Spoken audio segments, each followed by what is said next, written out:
The views expressed are not necessarily those of KSCJ and Powell Broadcasting Company. This program is not intended to replace the advice of doctors or other clinical providers. Consult with your practitioner to ensure the proper course of action for you.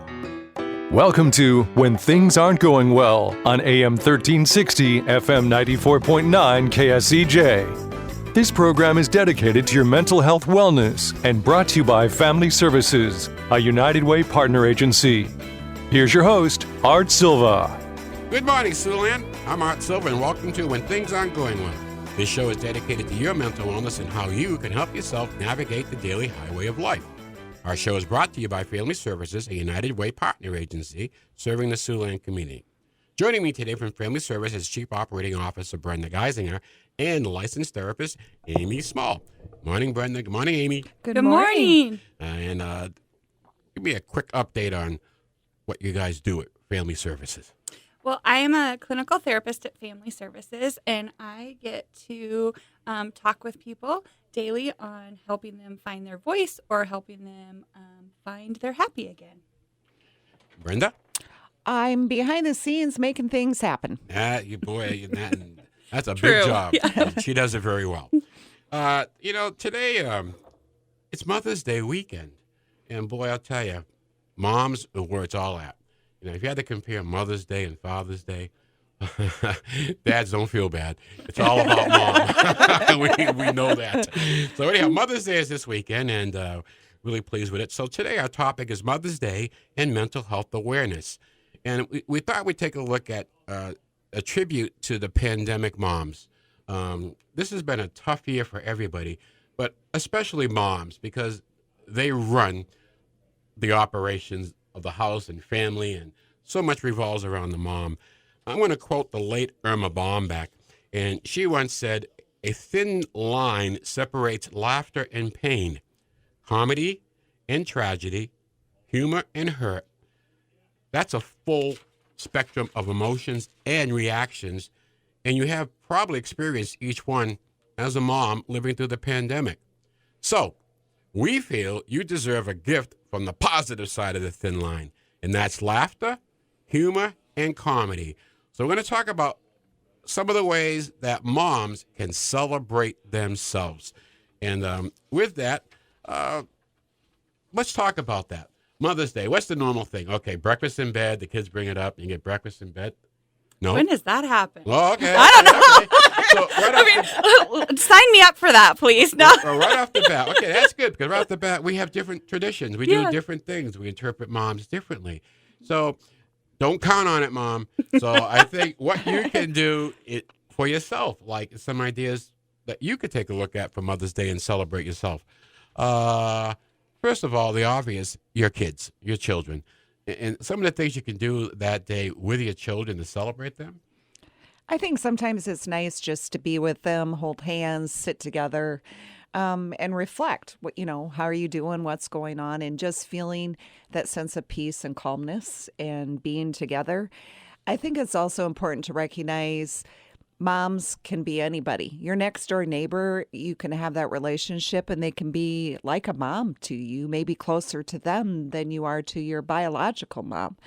So I think it's opening up to recognize women and how they care for people and where they're at and how they connect and how to make that recognized. So you may want to cook together. You may want to go to a movie, whatever it is to celebrate that woman that's dear and special to you and helps you. At my house, I'm a single mom. And so at my house, that day is my son can't be embarrassed of me. So if we go, and that's a big thing. So if we go grocery shopping and they're playing a really hip music on the radio, I'm dancing up and down the aisles, and he can't say I'm so embarrassing, right? So that is the thing for, he has to accept me for me that day, whatever that might be. And he's a really good kid, so he goes along with it. When you think of our children, you think of your kids, they say the funniest things. Yeah. And if you kind of go back and just recount over the year, try to remember the funniest things your kids said, there's your laughter. Yeah. I mean, it's every day in front of you with your children. Pets, check on your pets. Or if you don't have a pet, your neighbor's pet. But, pets can be, they're amusing. They can be funny also. So I think surrounding yourself with things on that laughter side of the spectrum.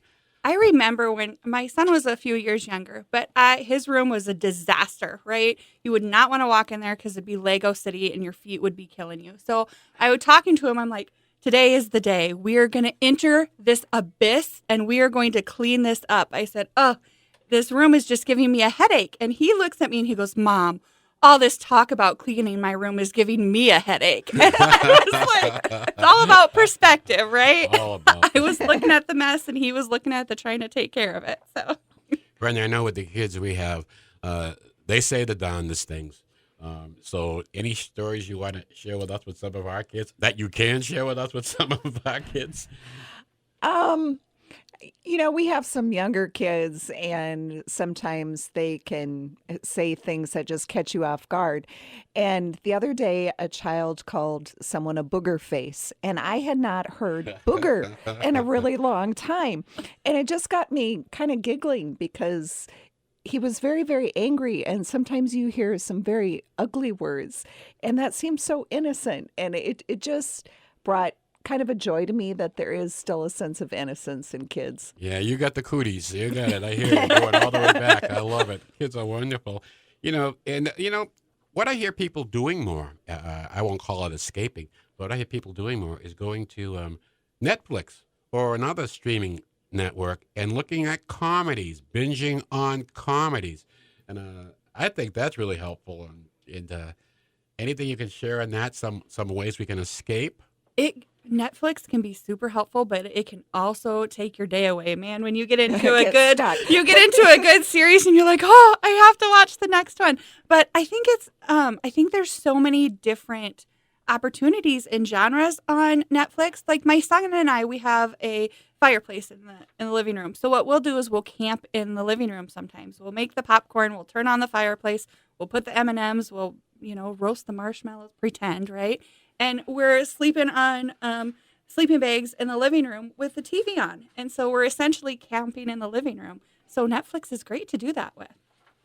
I got to tell you, I tend to like spy things. And there's certain things you don't watch late at night because they just keep you up. But comedy, we try to end our show with a little joke. It's medicine for the soul. And I think, we have to look at that. Laughter as being part of our medicine, our daily medicine. I'm Art Silva, and with me today is Amy Small and Brenda Geisinger from Family Services, and we're talking about Mother's Day and mental health awareness. The pandemic toll. This will bring us to the other side of that thin line that Irma Bombeck talked about, and that is looking at the pain, the tragedy, and the hurt. So I think that can all be summed up in this year's pandemic. And what moms have had to do this year. Any comments on that before we get into specifics? I think that, of course, with the pandemic, but also when there isn't a pandemic, I think as moms, sometimes we put this pressure on ourselves that we have to be everything for everybody, and we forget to take care of ourselves. And when things are hard, it's okay for mom to break down. Preferably not in front of your kiddo, right? But it's okay to, if you need that 10 minutes in the bathroom, and just your kid is going to be okay. As long as they're in their safe place and things like that, it's okay to take that 10 minutes and breathe. It's okay to not be okay. The thing is, sometimes as a mom, you have to schedule your time to not be okay, right? So maybe it's, okay, when I take my shower in the morning, I'm going to be okay. That's going to be my cry time and I can get out my emotions, which sounds silly, but it works. Sometimes you have to schedule those things. So if something gets a little bit hard in the afternoon, you know that you can have your cry time to get out your emotions, tomorrow morning at 6 a.m. when you're in the shower. I think it's been difficult for moms this year, and with the pandemic, so much happened and we've never been through it. And a lot of times moms feel this pressure to make their kids feel okay or make things right. And there was no rule book on this or nothing we had ever experienced before. So what am I supposed to do? And there was never, next week it's going to be over. It was just this ongoing, and things kept getting worse and worse. School shutting down, people having to stay home. And it's like, how do I solve this? What am I supposed to change? I think the other thing to remember is it's okay to make a mistake. Your Yep. kid is going to forgive you. And I think that, I think parents, moms and dads, they'd make the best decision that they think at the time. Looking back, there could have been some shoulda, coulda, wouldas, right? But at the time, I really do think that they are trying to do the best that they can. I also think when you do make a mistake, it's important to apologize to your kiddo. And what that shows them is it shows them, okay, yeah, mom and dads aren't perfect, which is okay for them to know. And it also gives them example for when they mess up, this is how I need to handle it. This is a great conversation, and we're coming up on our break, so we'll take a little pause for the cause and we'll return shortly when things aren't going well right here on KSCJ. Let's face it, that happens to all of us. However, the pandemic has compounded all of our lives and activities. Even the simplest tasks seem harder. Hi, I'm Brenda Geisinger, the Chief Operating Officer at the Boys and Girls Home and Family Services. Family Services is a United Way partner agency serving children and families of our community, and we're here to help. If you'd like to learn more about Family Services, please contact us via email, website, Facebook, or phone Mary Pickens. At Family Services, we change lives. Welcome back to When Things Aren't Going Well on KSCJ. Here's Art Silva. Welcome back to When Things Aren't Going Well. I'm Art Silva along with Brenda Geisinger and Amy Small from Family Services. During the first half of our show, we discussed moms and how their mental health awareness. So this part of the show, we want to talk about how you deal with how moms dealt with the pandemic, how they deal with that other side of the thin line, the pain, tragedy, et cetera. So, and how can they help heal themselves? Take that responsibility. So with that, Amy, let me ask you, how can moms seek their own mental wellness? What can be done to address the negative side of the thin line, specifically pain, tragedy, and hurt? So, go and get some outside help, therapy, support groups. There's, if you have littler kids, there's a lot of mom support groups that sometimes even have babysitters for the kids when you're getting involved in those things. I think the other thing is to recognize what's going on and say, hey, it's okay to not be okay, and go and get that help. Brenda? I think also, you can do things physically that can help get some endorphins going so you can tap into that mental health thing. So if you're feeling lethargic and just kind of down, maybe going for a brisk walk, calling up a friend, just touching base and connecting with another adult. There's nothing worse than lack of sleep with a newborn and you're exhausted and you just don't feel like an adult. And sometimes it's okay to call up, your best friend and just talk about adult things.